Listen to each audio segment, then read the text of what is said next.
Boa noite, meus irmãos da Escola Jesus Cristo, participantes do grupo e seguidores da página da Escola Jesus Cristo no Facebook.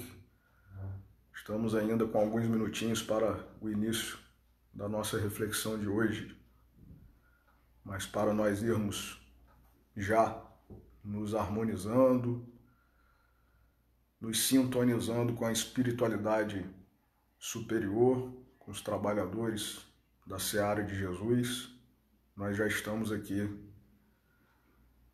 nos reunindo para nos prepararmos para a pregação de hoje. Então sejam muito bem-vindos e vamos apenas aguardar mais alguns minutinhos para nós iniciarmos.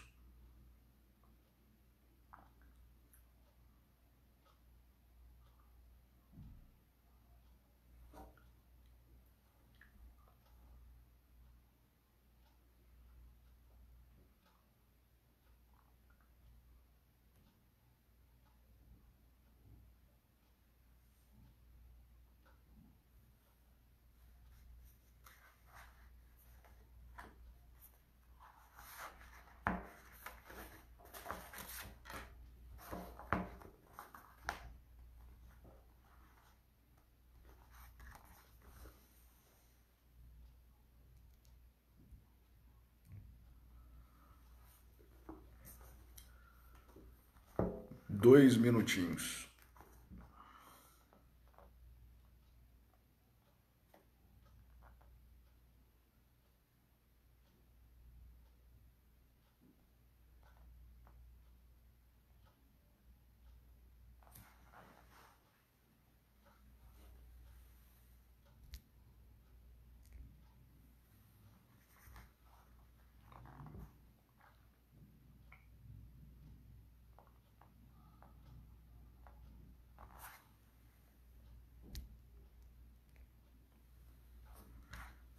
Bom, então vamos lá. Como leitura preparatória para a nossa prece, hoje, dia 25 de setembro de 2020, estamos aqui reunidos para a reflexão de sexta-feira da nossa Escola Jesus Cristo, Instituição Espírita de Cultura e Caridade. Boa noite a todos, sejam todos muito bem-vindos. Nós vamos ler do Evangelho de Mateus, capítulo 6, versículo 34. Não vos inquieteis, pois, pelo dia de amanhã, porque o dia de amanhã cuidará de si mesmo. Vamos fazer a nossa reflexão, a nossa oração. Senhor Jesus, nosso Mestre, Deus, nosso Pai, amigos e benfeitores espirituais da nossa Escola Jesus Cristo, espíritos familiares e simpáticos, nossos anjos guardiães, todos que labutam, que trabalham na Tua seara e em Teu nome, Senhor, para o nosso proveito, para o nosso engrandecimento, para o nosso progresso.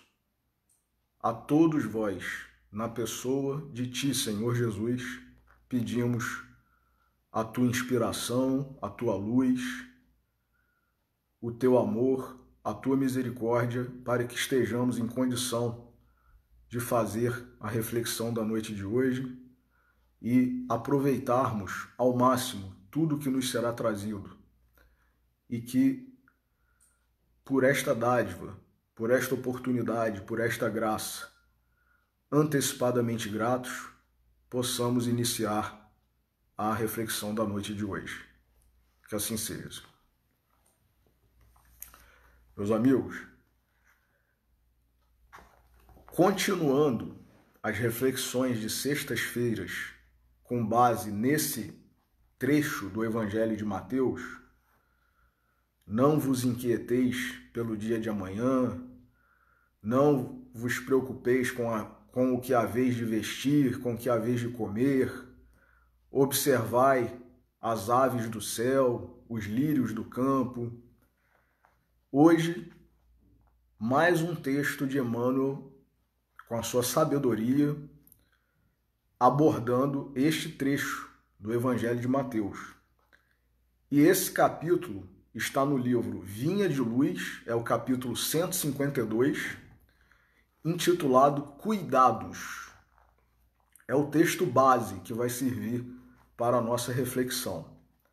Então nós leremos e após nós faremos um breve comentário com base na doutrina dos espíritos, né, no espiritismo e nos livros que temos ao nosso alcance, graças à mediunidade de Chico Xavier, graças à autoria, muitas vezes até de espíritos que estavam encarnados quando escreveram os seus textos, as suas obras.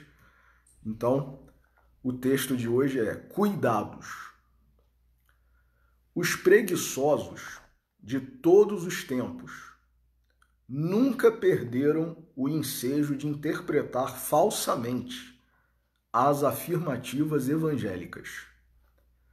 A recomendação de Jesus referente à inquietude é daquelas que mais se prestaram aos argumentos dos discutidores ociosos.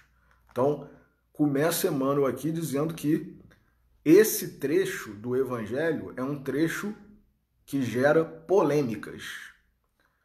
Muitas pessoas se utilizam desse trecho, como está dizendo Emmanuel aqui, para prestarem argumentos falsos, né? Interpretar falsamente, como diz Emmanuel aqui. Depois de reportar-se o Cristo aos lírios do campo, não foram poucos os que reconheceram a si mesmos na condição de flores, quando não passam ainda de plantas espinhosas. Emmanuel aqui está sendo, né, verdadeiro, como sempre, porém, alguns de nós podemos nos sentir incomodados, né, com a sinceridade de Emmanuel. Muitos de nós, diz Emmanuel, nos achamos flores e, no entanto, não somos mais do que espinhos, plantas espinhosas. E continua ele: decididamente, o lírio não fia nem tece, consoante o ensinamento do Senhor, mas cumpre a vontade de Deus. Não solicita a admiração alheia. Floresce no jardim ou na terra inculta, dá seu perfume ao vento que passa, enfeita a alegria ou conforta a tristeza. É útil à doença e à saúde.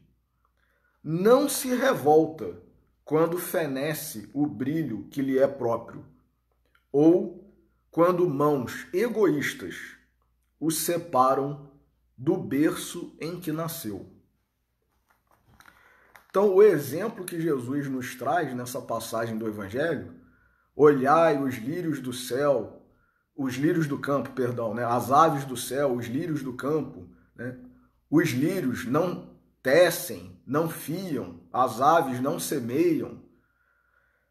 Porém, né, Deus alimenta as aves, Deus provê os lírios durante a sua existência e, conforme Jesus disse no final desse trecho evangélico, que é o versículo seguinte: nem Salomão, em toda a sua glória, vestiu-se como um deles. Quer dizer, Jesus exaltando a beleza dessa flor que é o lírio. E Emmanuel destaca aqui também, ao contrário do que muitos de nós, como Emmanuel colocou no início do texto, né, nos aproveitando da possível polêmica, da possível interpretação, da possível ambiguidade, que na verdade não existe. Isso é fruto da nossa pequenez, nunca das palavras de Jesus, nem de sua grandeza.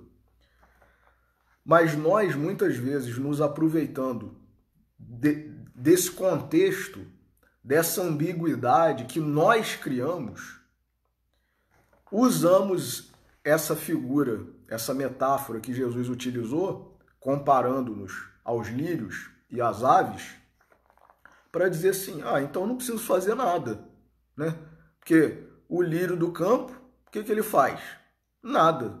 E, no entanto, ele tem uma das vestimentas mais belas entre as flores. O que as aves do céu fazem? Nada. Elas fazem, né, o seu ninho lá e tal, né, procriam e vão vivendo a vida como se aquela teoria, né, que muitos de nós também interpretamos equivocadamente, inclusive o nosso amigo, né, pregador Beto Sabadini, deu uma interpretação que eu nunca tinha imaginado, mas que é uma interpretação muito válida e possivelmente é a melhor que nós demos a essa frase do poeta, do cantor, do artista Zeca Pagodinho, né? Quando numa de suas músicas ele fala: deixa a vida me levar, vida leva eu. E o Beto Sabadini, inclusive, falou exatamente sobre esse trecho, para nós não nos preocuparmos de forma exagerada, descabida, com ambições desmedidas, quando, se nós tivermos fé, que é exatamente o que a passagem de Jesus quis nos exortar a ter, a vida vai correr da forma tranquila, natural, como tem que ser. E nós devemos apenas seguir os rumos, os desígnios que foram traçados para nós pela espiritualidade e muitas vezes por nós mesmos, como está nos livros de André Luiz, em sua maioria, quando ele nos revela que muitos de nós participamos do planejamento das nossas encarnações. Então, uma interpretação boa, proveitosa e, quiçá, a melhor que nós poderíamos dar a essa frase aí da música, da canção do Zeca Pagodinho. Deixa a vida me levar, vida leva eu, no sentido de termos fé, de termos confiança, de estarmos com os nossos corações serenos. Mas muitos de nós queremos utilizar a interpretação que é: eu não estou nem aí, se a onda me levar para lá ou para cá, tanto faz. Não é isso que Jesus está a nos exortar e nem Emmanuel. Então, decididamente, voltando aqui ao parágrafo que nós acabamos de ler, o lírio não fia nem tece consoante o ensinamento do Senhor, mas cumpre a vontade de Deus. Não solicita a admiração alheia. O lírio, ele não apenas floresce se alguém estiver admirando a sua beleza. Ele pode nascer no meio do charco, como nós sabemos que tem uma espécie de lírio que nasce no meio do charco, do pântano. Muitas vezes locais ermos, locais inacessíveis algumas vezes para nós humanos. E, no entanto, ele está lá, fazendo o que ele tem que fazer, dentro do ecossistema, do equilíbrio, ou, em outras palavras, da obra da criação. Então, não solicita a admiração alheia. Floresce no jardim ou na terra inculta. Olha só que maravilha, hein? Também não fica condicionando: eu só vou nascer se eu tiver uma terra muito boa para eu nascer. Ele nasce onde ele for plantado, praticamente. O lírio é uma planta, é uma flor que tem uma resistência, uma vitalidade impressionante. Tanto é assim que no charco ele nasce, né? E floresce. Floresce no jardim ou na terra inculta, dá seu perfume ao vento que passa. Quer dizer, olha também que lição interessante de Emmanuel em relação ao apego ou o desapego, né? Ele não fica condicionando que a pessoa ou o vento ou o animal, a natureza, se fixe nele para que ele possa fornecer o seu perfume. Ele dá o seu perfume ao vento que passa. Então nós temos que fazer o que nos cabe, independentemente de querermos aprisionar aquela pessoa à nossa vida, ou de nos mantermos numa ou noutra situação, numa condição, num lugar que seja, ou mesmo nesta esfera ou na esfera espiritual. Nós temos que fazer simplesmente o que nos cabe e deixar que as pessoas, que a vida, que as circunstâncias passem. Porque conforme dizia Maria, mãe de Jesus, Nossa Senhora, né, tudo passa. E essa frase era muito repetida por Chico Xavier. Tudo passa. E Jesus deixou um ensinamento em relação a isso. Passará o céu e a terra, mas as minhas palavras não passarão. Então a gente tem que viver com essa consciência de que tudo passa, tudo se transforma. Num momento, as coisas deixarão de existir, essas coisas às quais nós estamos acostumados, às quais nós estamos presos. Então a gente tem que fazer o quê? Fazer a nossa parte e continuar, e passar, porque essas coisas também passarão. Então ela dá o seu perfume ao vento que passa, enfeita a alegria ou conforta a tristeza. Olha que maravilha, meus irmãos, a sabedoria de Emmanuel. A flor, o lírio, ela serve para alegrar a casa, né? O jardim, a paisagem da qual ela faz parte, no momento de alegria. Mas também, quantos de nós, quando estamos doentes, quando estamos hospitalizados, quando estamos numa situação de mais debilidade, mais fragilidade, somos agraciados com um presente que é um vaso de lírio, um vaso de orquídeas, um vaso de violetas, de gerbras. Eu não vou citar todas as flores porque eu não conheço, não sou botânico nem jardineiro, mas enfim, essa maravilha que Deus nos proporciona, que são as flores, que muitas vezes exprimem o sentimento que nós temos, a admiração, o carinho pela pessoa no momento em que ela está numa dificuldade, numa fragilidade, numa doença. Então a gente vê, e até mesmo, né? E até mesmo depois da morte, quando nós levamos flores ao túmulo da pessoa, né, que desencarnou. Então, Emmanuel, não esquecendo desse detalhe, ele menciona aqui: enfeita a alegria ou conforta a tristeza. É útil a doença e a saúde, olha aí. Não se revolta quando fenece o brilho que lhe é próprio. Quer dizer, quando chega o momento do lírio deixar de existir, a flor, né, a planta que floresce, ela tem as suas fases. Então, no momento em que a flor cai, deixa de existir, ele nem por isso, o lírio, se revolta, está dizendo aqui Emmanuel. Ou mesmo quando as nossas mãos, muitas vezes egoístas, como diz Emmanuel aqui, o separam do berço em que nasceu. Muitos de nós queremos a nossa casa muito enfeitada, muito bonita, o nosso jardim maravilhoso, mas não pensamos no que nós estamos causando naquele ecossistema que está, no qual está inserido o lírio, que nós arrancamos muitas vezes.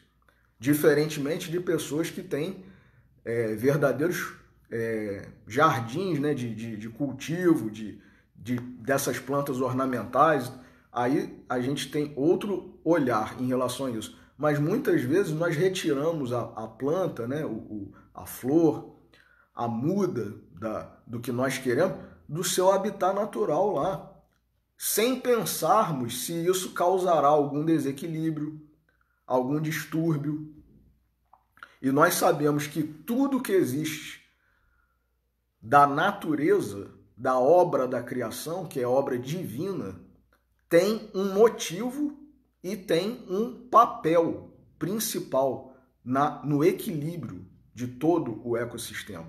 Então nós, humanos, depois que começamos a dominar, né, a natureza e nos aproveitarmos dela, ultrapassamos aquilo que Deus proporcionou e inclusive determinou, como está lá no Antigo Testamento, né, que o homem dominasse mesmo a natureza, aproveitasse tudo que a natureza tem para nos oferecer, só que nós fomos além e nós viramos a espécie mais predadora de todos os seres vivos que existem na natureza.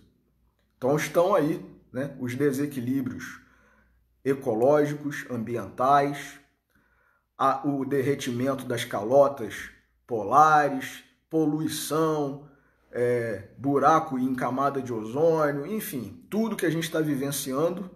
Por quê? Porque nós fomos e continuamos a ir muito além do que caberia a nós no sentido de aproveitar o que Deus nos proporcionou vindo da natureza. Então, as nossas mãos, muitas vezes egoístas, o separam do berço em que nasceu.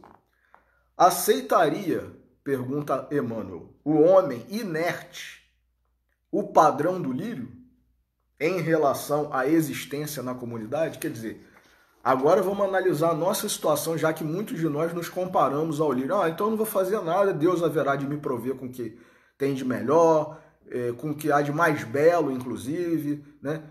Então, será que a gente aceitaria viver na condição que um lírio vive? Então, começa Emmanuel aqui a exemplificar. Recomendou Jesus: não guarde a alma qualquer ânsia nociva. Olha aí, muitos de nós cristãos mesmos, nós espíritas, dizemos: a ambição não é nada boa. Depende da ambição, porque tem ambição que nada mais é do que a expressão da lei de progresso em nós.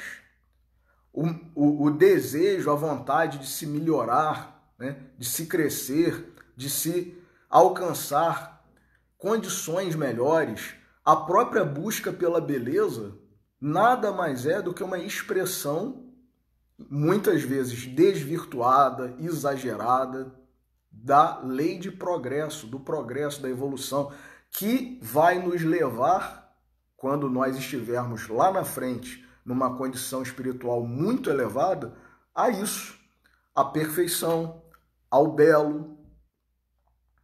Então, Jesus está lembrando Emmanuel aqui, ele recomendou: não guarde a alma qualquer ânsia nociva. Quer dizer, o exagero que muitas vezes nós empregamos nessas buscas, né, pelo melhor, pelo mais belo, enfim, relativamente. Aí Emmanuel vai ser bem explícito e para que não haja dúvidas, né, ambiguidade. Relativamente à comida. Então, a gente não quer, como está na oração do Pai Nosso, o pão nosso de cada dia. A gente quer o pão, a manteiga, o queijo, o presunto, a geleia, a broa, o bolo, o leite, o café, o achocolatado, o chá, quer tudo. E muito mais, né? Aí a gente parte até para extravagâncias mesmo, né? Iguarias que custam fortunas, enquanto há pessoas ao nosso lado passando fome.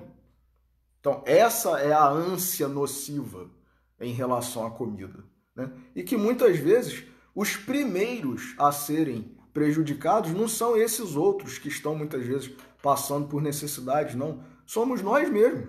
Porque quantos não chegam ao plano espiritual? A gente às vezes tem julgamento em relação a uma pessoa que cometeu um suicídio. E nós? Será que nós não estamos sendo suicidas indiretos? Nos alimentando mal, não fazendo dieta, né, cometendo abusos. Será?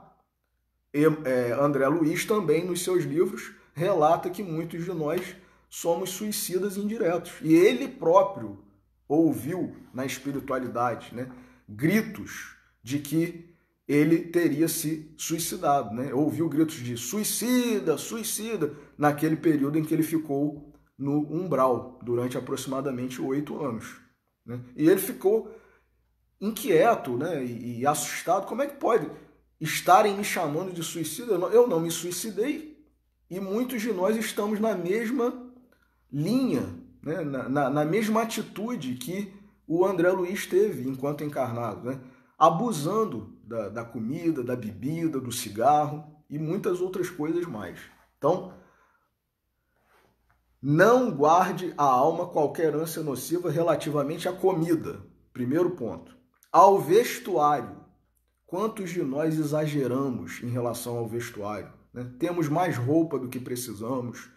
Temos roupas que são muito acima do que nós precisaríamos para viver no nosso dia a dia, em termos de valor, em termos de ostentação, né? Tá muito na moda hoje aí, ostentação. Aí tem não sei o que, ostentação, não sei o que, ostentação. São categorias, classificações de padrões de vida em que as pessoas querem ostentar. Então, é o anel com brilhante, é o brinco com brilhante, é o piercing com brilhante, é a roupa feita por fulano de tal que custou não sei quantos $1.000, e algumas chegando à casa dos milhões de dólares, milhões de euros, e enquanto isso, pessoas ao nosso redor que não têm uma peça de roupa para vestir, dependem de doação. Quantos refugiados de guerra estão vagando aí por países dependendo de doações, de roupas? Quantos aqui mesmo no Brasil, né, por ocasião aí de rompimento de barreiras,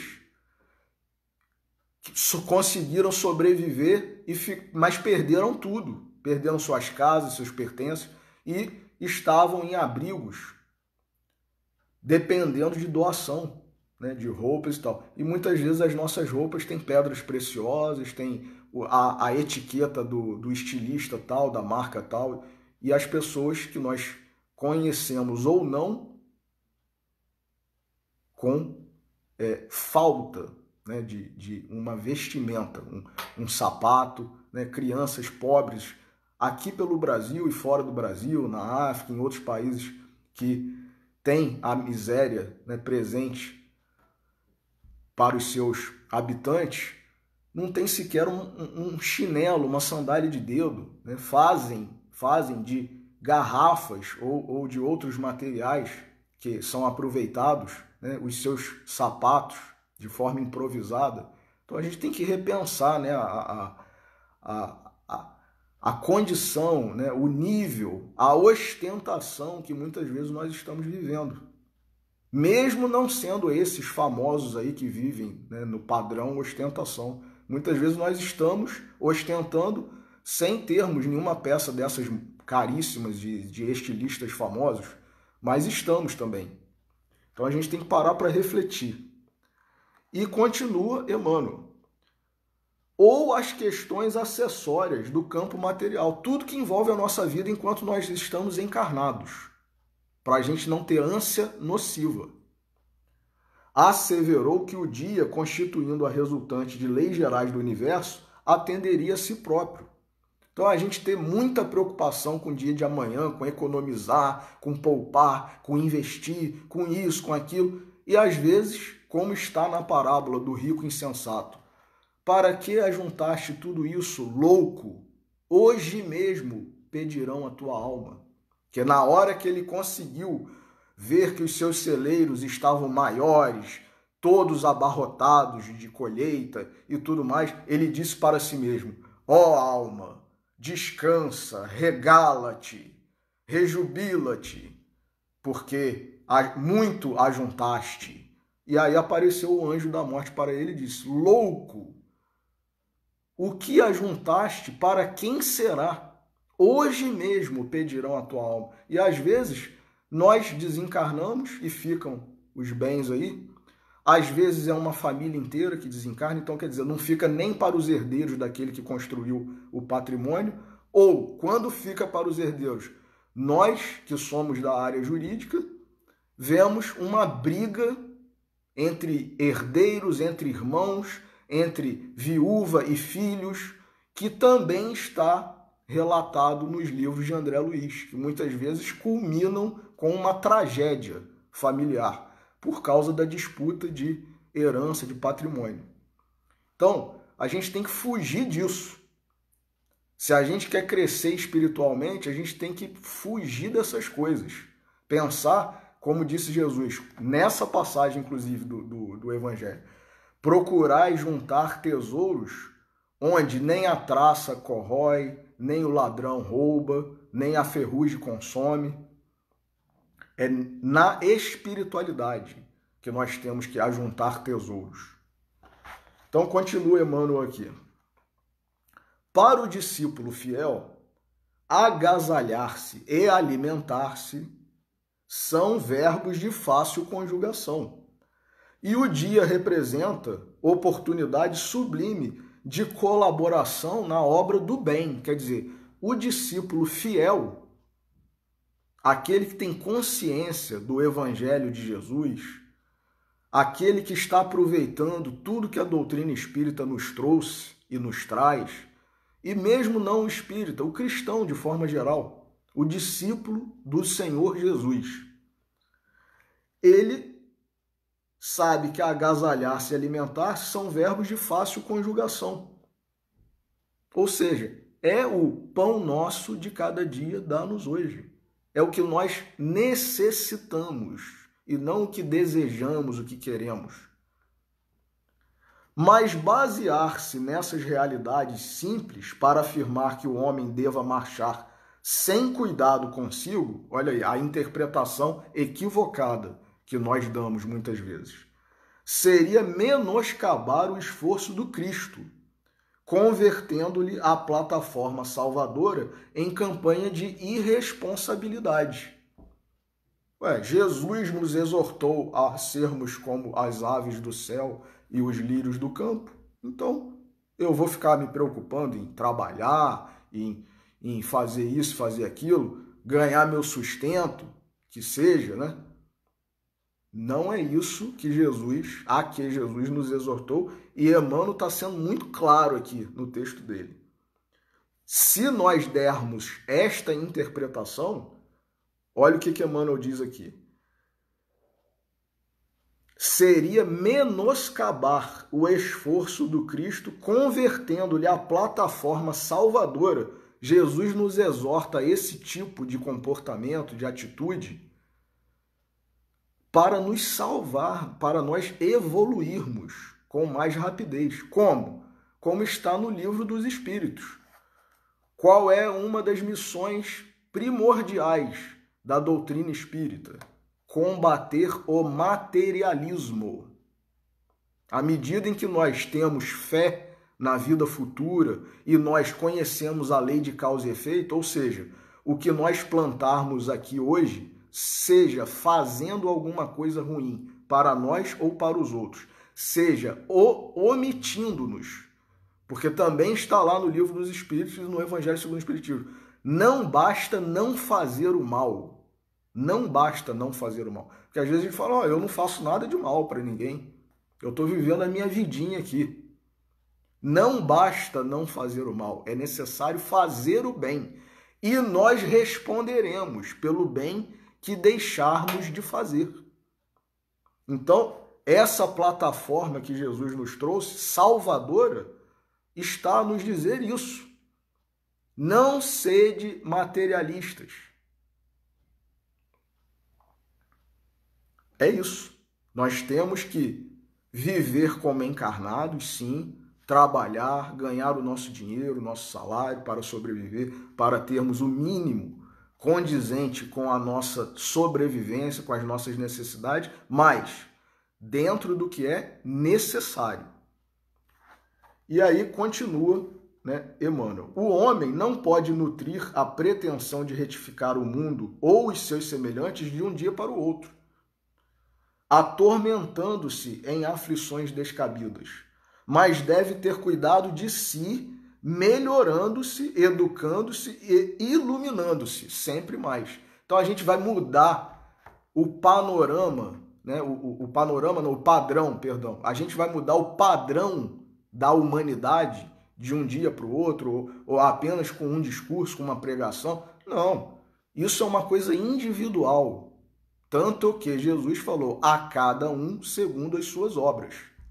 Agora, Emmanuel diz aqui, nós temos que ter cuidado de nós mesmos, cada um por si, melhorando-se, educando-se, iluminando-se sempre mais, porque aí nós estaremos a exemplificar, que foi o que Jesus fez.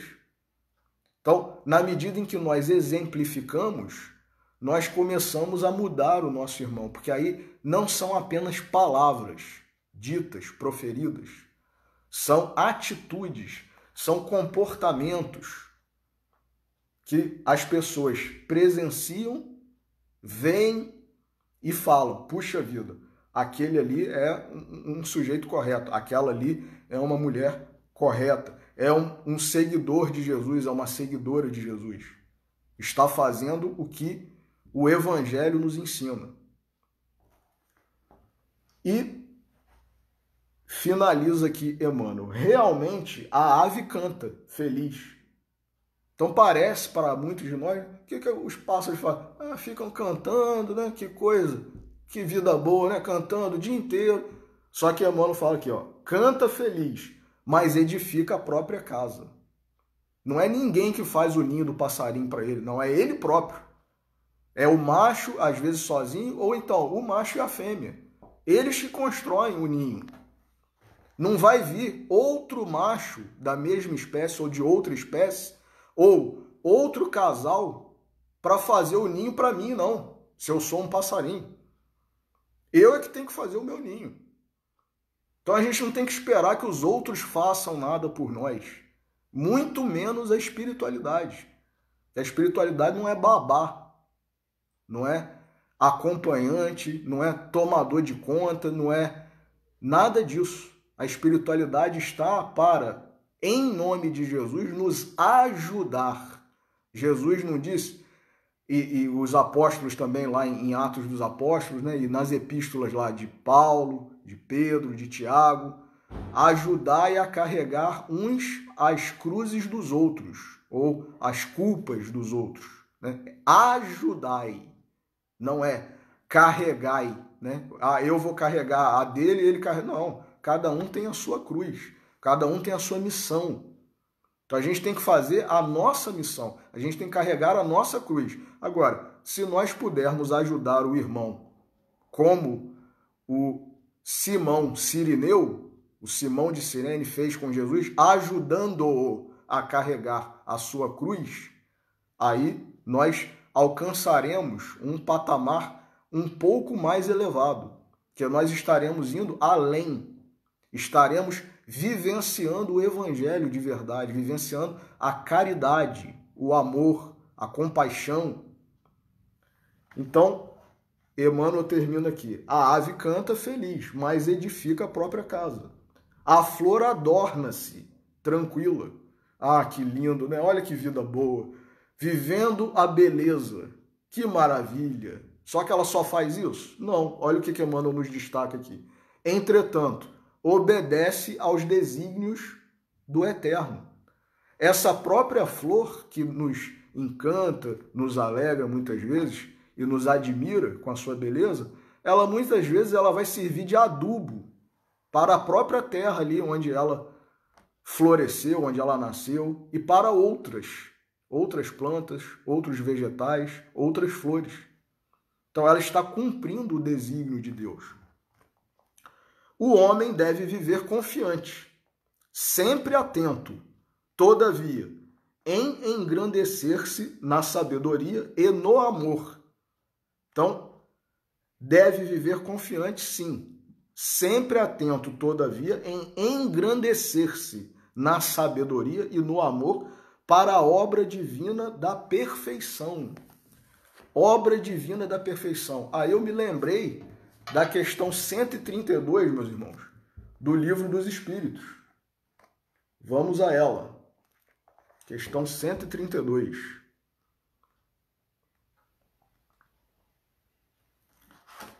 Capítulo 2 do Livro dos Espíritos. Da encarnação dos espíritos. Capítulo 2 da parte 2ª, tá? Da encarnação dos espíritos. Objetivo da encarnação. Questão 132. Qual o objetivo da encarnação? Deus lhes impõe a encarnação com o fim de fazê-los chegar à perfeição. Para uns é expiação, para outros missão. mas para alcançarem essa perfeição, têm que sofrer todas as vicissitudes da existência corporal. Nisso é que está a expiação. Visa ainda outro fim a encarnação, a de pôr o espírito em condições, olha só, de suportar a parte que lhe toca na obra da criação. Cada um de nós tem uma missão, cada um de nós tem uma parte na obra da criação. E é a encarnação que promove esse cumprimento, digamos assim. Só que aí os espíritos superiores complementam aqui a resposta. Para executá-la, é que em cada mundo toma o espírito um instrumento de harmonia com a matéria essencial desse mundo, a fim de aí cumprir, daquele ponto de vista, as ordens de Deus. É assim que, concorrendo para a obra geral, ele próprio se adianta. Então, é a nossa parte na obra da criação. E aí, isso vai nos remeter a quê? O que essa lição de Emmanuel e essa resposta à pergunta 132 do Livro dos Espíritos nos remete? A uma palavra: o dever. O dever que cabe a todos nós. E aí eu vou pedir licença aos irmãos para ler alguns trechos do capítulo 43, do capítulo 43 do livro Depois da Morte, de Leon Denis, onde ele aborda exatamente, e o capítulo tem por título, o dever. Então vejamos o que Leon Denis fala sobre o dever. O dever é o conjunto das prescrições da lei moral, a regra pela qual o homem deve conduzir-se nas relações com os seus semelhantes e com o universo inteiro.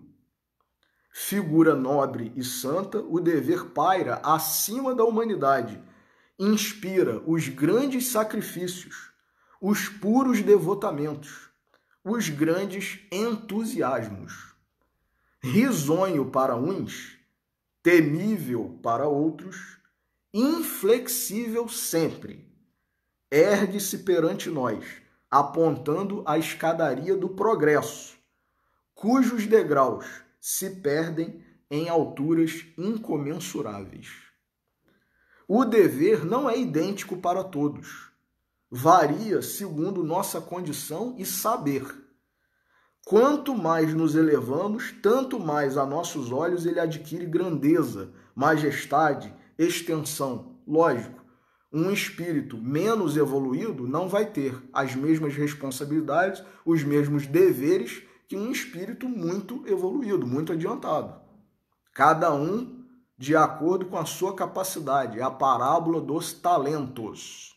A um foram dados 5 talentos. A outro foram dados 2 talentos. E a um terceiro foi dado 1 talento. Está lá no Evangelho. A cada um de acordo com a sua capacidade. Continua Leon Denis. Quanto mais nos elevamos, tanto mais a nossos olhos ele adquire grandeza, majestade, extensão. Seu culto é sempre agradável ao virtuoso e a submissão às suas leis é fértil em alegrias íntimas inigualáveis. Como é bom quando a gente consegue cumprir com um dever.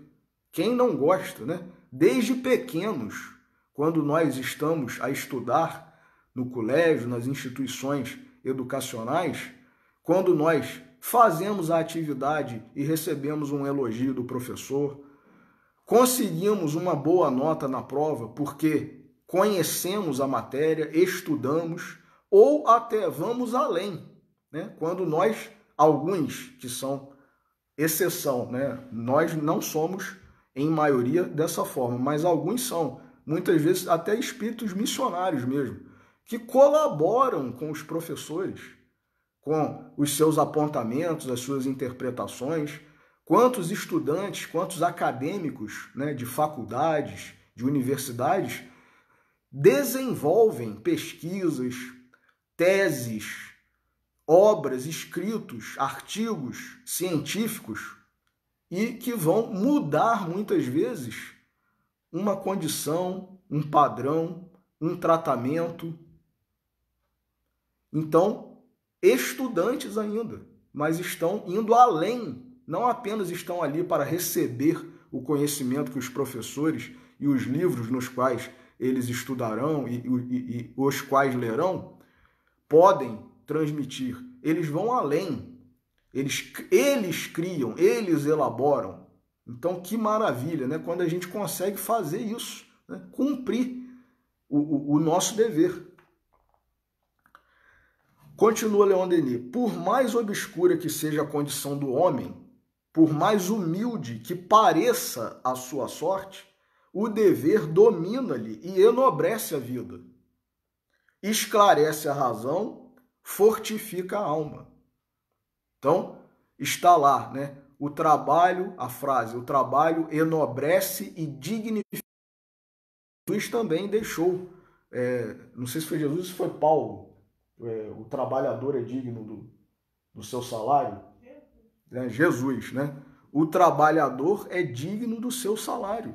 Então, que coisa boa quando nós realizamos um trabalho, um serviço com perfeição ou da melhor forma que nós podemos e recebemos por conta disso a contraprestação, que é o nosso sustento. Que maravilha, né? Jesus destacou isso. O trabalhador é digno do seu salário. Então continua Leon Denis aqui.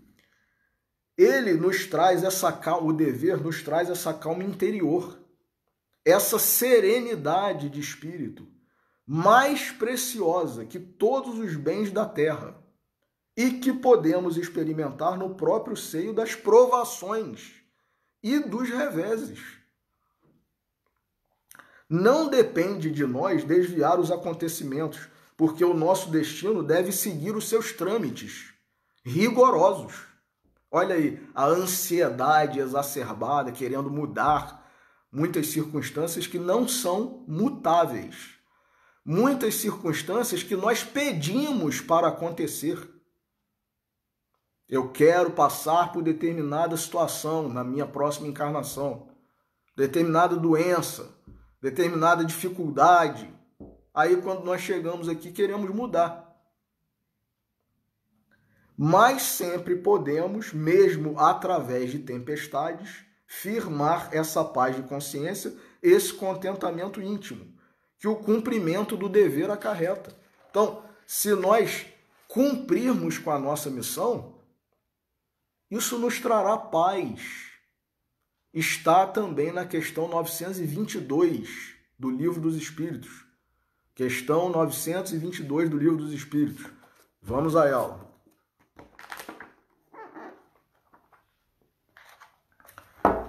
A felicidade terrestre é relativa à posição de cada um. O que basta para a felicidade de um constitui a desgraça de outro. Haverá, contudo, alguma soma de felicidade comum a todos os homens? Quer dizer, tem uma média de felicidade que é possível a todos nós aqui na Terra, enquanto encarnados? Os espíritos superiores respondem: com relação à vida material, é a posse do necessário. Então, à medida em que nós possuímos mais do que necessitamos, começa o desequilíbrio. É preocupação, é isso, é aquilo, como é que está a casa da praia, será que alguém invadiu, será que alguém... o seguro do carro, enfim, o dinheiro no banco, e a gente começa a se desequilibrar, né? Então, com relação à vida material, a posse do necessário. Com relação à vida moral, ou seja, com relação à vida espiritual, a consciência tranquila. O que é consciência tranquila, meus irmãos? É a consciência do dever cumprido. Consciência do dever cumprido. Então, com relação à vida moral, a consciência tranquila e a fé no futuro. acreditar que nós vamos sobreviver, que haverá uma próxima encarnação com lei de causa e efeito, que tudo que nós fizermos aqui e que fizemos no passado, amanhã ou depois, ou já nesta vida, começará a produzir efeitos. Então, isso também nos remete a uma outra questão, que é a questão 1019A do Livro dos Espíritos. 1019. Por incrível que pareça, essa edição que eu estou em mãos aqui não está com... Porque alguns livros, algumas edições do Livro dos Espíritos não tem a pergunta 1019A. Mas, enfim, é aquela questão famosa em que Santo Agostinho faz um comentário dizendo que nós devemos, ao final do dia, como ele fazia quando estava encarnado, passar em revista todos os atos que nós tivemos, tudo que nos aconteceu durante o dia. E perguntarmos, será que eu fiz tudo o que eu devia? Será que eu fiz todo o bem que esteve ao meu alcance fazer? Será que eu não magoei, não ofendi ninguém, não distratei, não faltei com a verdade, não fui mal, não prejudiquei ninguém de forma nenhuma? E o que é isso, se não passar em revista se nós cumprimos ou não o nosso dever? Pelo menos a cada dia. Ele diz, Santo Agostinho, somente assim, porque esse comentário é depois que Allan Kardec pergunta como nós podemos alcançar, né, o progresso, e aí ele responde, um sábio da antiguidade já o disse, conhece-te a ti mesmo. Mas aí Kardec ainda acrescenta, mas parece muito fácil, né? Todo mundo conhece essa frase. No entanto, não é tão fácil assim conhecer-se a si mesmo. O que nós devemos fazer para conhecermos-nos a nós mesmos? Então, Santo Agostinho fala, passar em revista todo dia o que nós fizemos ao longo do dia. Isso é saber, ao final do dia, se nós cumprimos ou não com o nosso dever. Então, continua aqui Leon Denis, nessa reflexão maravilhosa dele, nesse livro Depois da Morte. Todos os espíritos superiores têm profundamente enraizado em si o sentimento do dever. É sem esforços que seguem a própria rota. Então aí eu lembrei também, quando li isso, da questão 254 do livro O Consolador, de Emmanuel. Na resposta à questão 254 está a famosa frase de Emmanuel em que ele diz: a disciplina antecede a espontaneidade. Ou seja, mesmo que no início seja sacrificial, seja com algum sofrimento, com algum esforço que nós façamos algo, nós temos que persistir. Nós temos que, mesmo que seja por disciplina, fazer aquilo. E daqui a pouco, aquilo vai se incorporar à nossa rotina, ao nosso dia a dia, ao nosso espírito, ao nosso caráter, à nossa personalidade, e vai passar a ser feito de forma espontânea. É isso que Leon Denis está dizendo aqui, ó. Todos os espíritos superiores têm profundamente enraizado em si o sentimento do dever. É sem esforços que seguem a própria rota. Quer dizer, eles fazem com naturalidade, com espontaneidade, aquilo que para muitos de nós ainda é com muito esforço, com muito sofrimento, com muita dificuldade. Mas nós temos que persistir, porque daqui a pouco, se continuarmos, se persistirmos, deixará de ser sacrificial e passará a ser espontâneo, natural. Jesus também não deixou um ensinamento sobre isso? Aquele que perseverar até o fim será salvo. Então, se nós desistimos diante de qualquer dificuldade, nós nunca seremos salvos.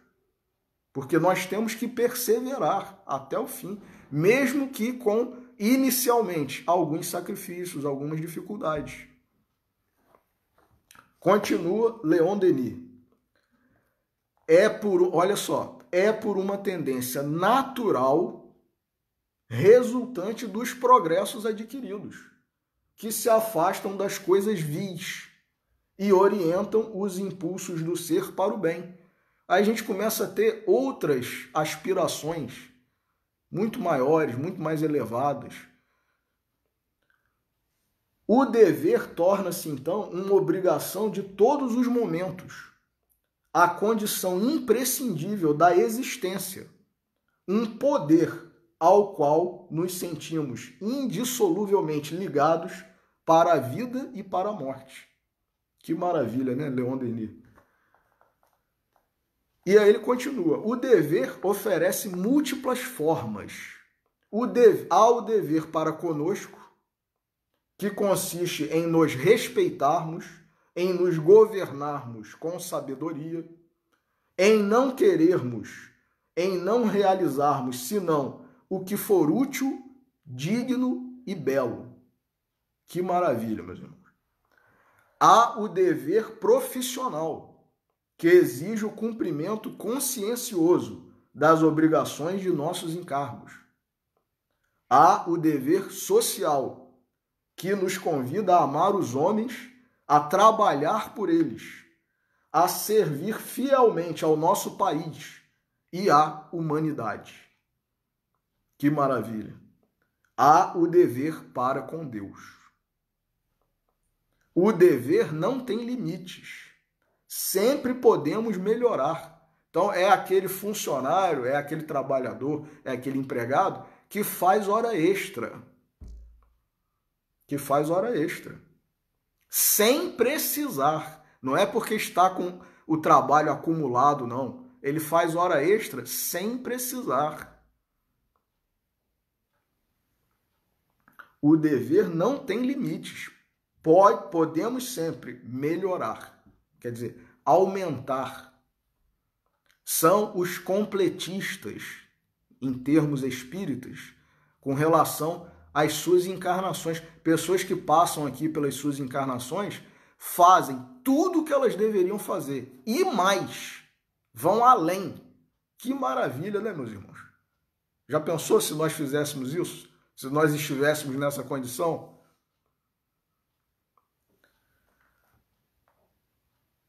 É, aliás, na imolação de si própria que a criatura encontra o mais seguro meio de se engrandecer e de se depurar. Depois continua Leon Denis.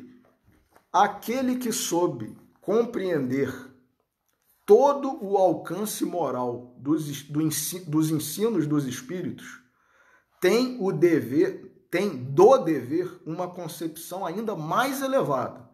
Quer dizer, se nós conseguirmos compreender todo o alcance moral do ensino dos espíritos, que é o Evangelho redivivo, a doutrina espírita é o Evangelho redivivo, é o cristianismo redivivo. Então, se nós conseguirmos alcançar, compreender todo o alcance moral do ensino dos espíritos e, por conseguinte, do ensino de Jesus, temos o dever de uma concepção ainda mais elevada. Está ciente de que a responsabilidade é correlativa ao saber, que a posse dos segredos de além-túmulo impõe-lhe a obrigação de trabalhar com energia para o seu próprio melhoramento e para o de seus irmãos. Jesus também deixou um ensinamento sobre isso. Muito se pedirá a quem muito se houver dado. O que nós estamos fazendo desses talentos que estão sendo colocados nas nossas mãos? Desse conhecimento maravilhoso que é a doutrina espírita. E termina Leon Denis com o seguinte: a prática constante do dever leva-nos ao aperfeiçoamento. Para apressá-lo, convém que estudemos primeiramente a nós mesmos. Olha aí, o conhece-te a ti mesmo, passando diariamente em revista todos os nossos atos. Com atenção, e submetamos os nossos atos a um exame escrupuloso. Meus irmãos, Leon Denis está afinadíssimo com a resposta de Santo Agostinho.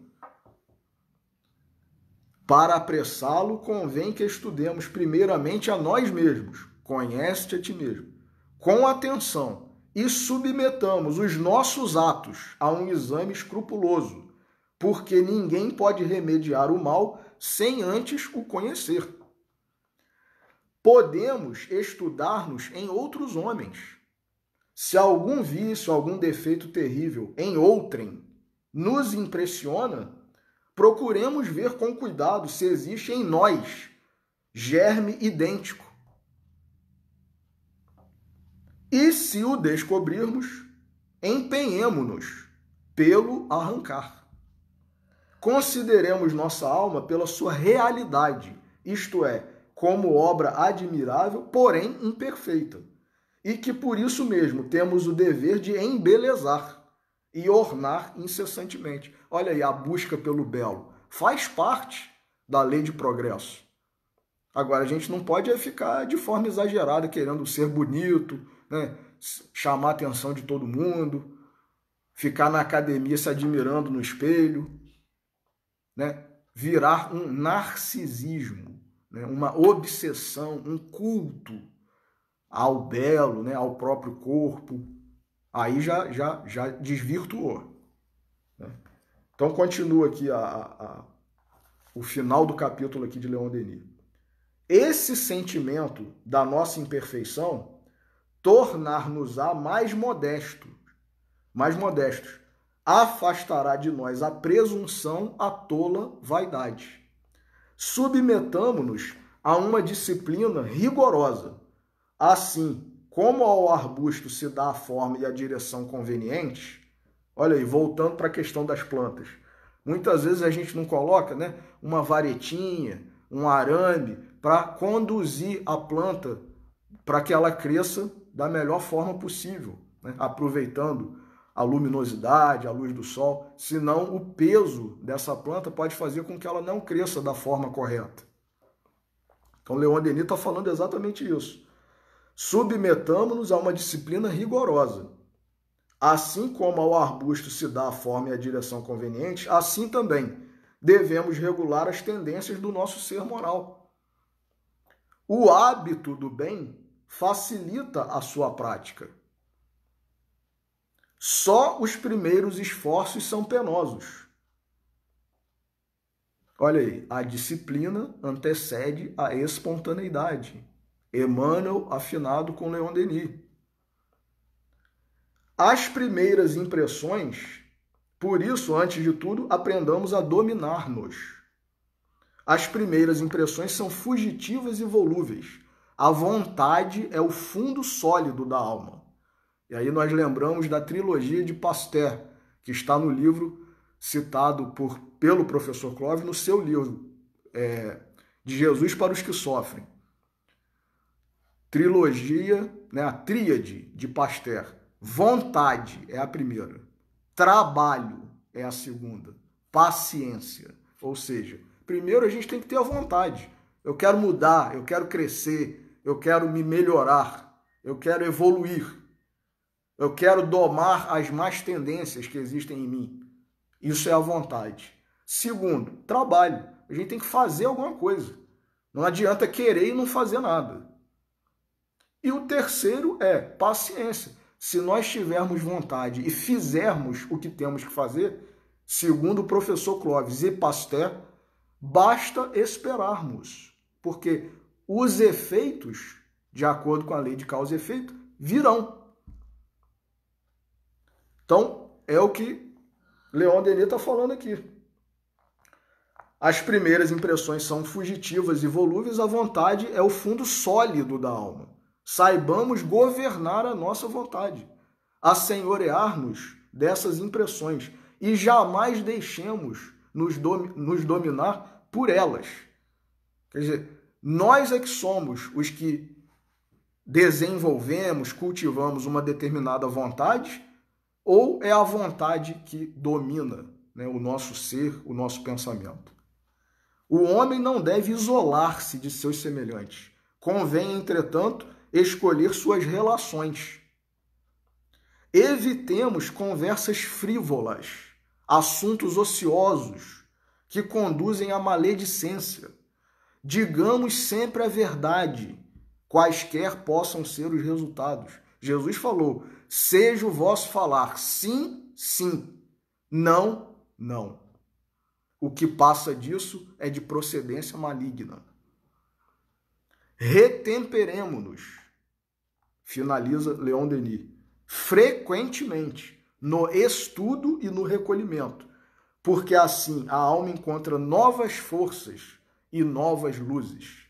Possamos dizer ao fim de cada dia, olha aí mais uma vez, afinidade com Santo Agostinho, fiz hoje obra útil, alcancei alguma vantagem sobre mim mesmo, assisti, consolei desgraçados, esclareci meus irmãos, trabalhei por torná-los melhores, tenho cumprido o meu dever.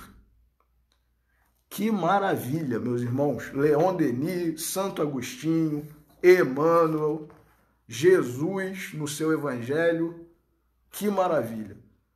Aproveitemos, como dizia a ministra veneranda, numa das obras de André Luiz, quem quer aproveitar? Aproveitemos esse tesouro que já está ao nosso alcance, à nossa disposição, e cumpramos o nosso dever, cada um de nós. Então, vamos fazer a nossa prece final e que Jesus nos abençoe a todos. Senhor Jesus, nosso Mestre, Deus, nosso Pai, amigos e benfeitores espirituais, Santo Agostinho, Kardec, Emmanuel, Leon Denis, André Luiz, todos, Senhor, que nos ajudam na nossa trajetória.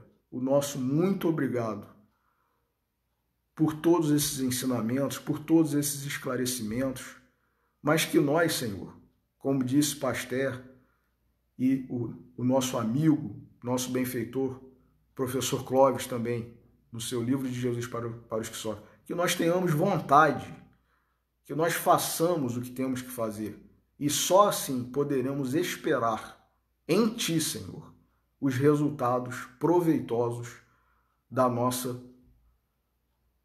obra, da nossa labuta, do nosso trabalho, do cumprimento do nosso dever.